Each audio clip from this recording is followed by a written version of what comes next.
తమకంటే మెరుగైన ప్రదర్శన చేయడంతోనే శ్రీలంక విజయం సాధించిందని టీమిండియా కెప్టెన్ రోహిత్ శర్మ తెలిపాడు. టీ20 ప్రపంచకప్ 2024 విజయంతో తాము రిలాక్స్ అయ్యామనే వాదన సరికాదన్నాడు. ఇదో పెద్ద జోక్ అని, భారత్కు ఆడుతున్నప్పుడు రిలాక్స్ అనేది ఎప్పుడూ ఉండదని స్పష్టం చేశాడు.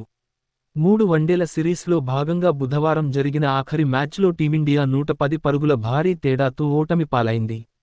ఈ గెలుపుతో శ్రీలంక 3 వన్డేల సిరీస్ను 2-0తో కైవసం చేసుకుంది. ఫలితంగా 27 ఏళ్ల సుదీర్ఘ నిరీక్షణ తర్వాత భారత్పై వన్డే సిరీస్ గెలిచింది.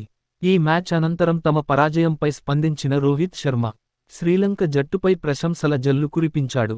ఈ సిరీస్లో టీమిండియా మెరుగైన ప్రదర్శన చేయలేదని అంగీకరించిన రోహిత్ శర్మ, తమ జట్టులోని ఆటగాళ్లు ఎన్నో ఏళ్లుగా నిలకడగా రాణిస్తున్నారని, ఈ ఓటమితో బాధపడాల్సిన అవసరం లేదని స్పష్టం చేశాడు. స్పిన్ ఆడటంలో భారత్ బ్యాటర్లు తడబడటంపై ఆందోళన చెందాల్సిన అవసరం లేదు. కానీ ఈ వైఫల్యాన్ని తీవ్రంగా పరిగణించాల్సిన అవసరం ఉంది. వ్యక్తిగత గేమ్ ప్లాన్స్పై కూడా ప్రత్యేక దృష్టి పెట్టాల్సిన అవసరం ఉంది. ఈ సిరీస్లో మేం ఒత్తిడికి గురైన మాట వాస్తవం. టీ20 ప్రపంచకప్ విజయంతో మేమేం రిలాక్స్ అవ్వలేదు. ఇదో పెద్ద జోక్.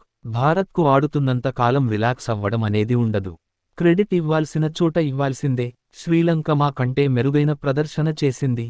కండిషన్స్కు తగ్గట్లు మేం కాంబినేషన్ను మార్చాము. ఈ సిరీస్లో మేం మెరుగైన ఆట తీరు కనబర్చలేదు. అందుకే ఓటమి పాలయ్యాం. ఈ సిరీస్లో ఓడినా మాకు కొన్ని సానుకూలంశాలు ఉన్నాయి. స్పిన్నర్లు అద్భుతంగా బౌలింగ్ చేశారు. కొందరు బ్యాటర్లు మిడిల్ ఓవర్లలో నిలబడి పోరాడారు. ఈ సిరీస్లో మేం ఓటమి పాలయ్యాం. కాబట్టి సానుకూలంశాల కంటే లోపాలపైనే ఫోకస్ పెట్టాల్సిన అవసరం ఉంది. స్పిన్ కండిషన్స్లో మేం ఎక్కడ తప్పిదాలు చేశామో చర్చించుకుంటాం. సిరీస్ ఓడిపోయినంత మాత్రాన మాకు క్రికెట్ ఆడడం రాదు అని కాదు. మా ఆటగాళ్లు ఎన్నో ఏళ్లుగా నిలకడగా రాణిస్తున్నారు. కఠినమైన ఓ సిరీస్ను మేం ఓడిపోయాం. ఈ ఓటమి నుంచి ఎలా పుంజుకుంటామనేదే ముఖ్యం అని రోహిత్ శర్మ చెప్పుకొచ్చాడు.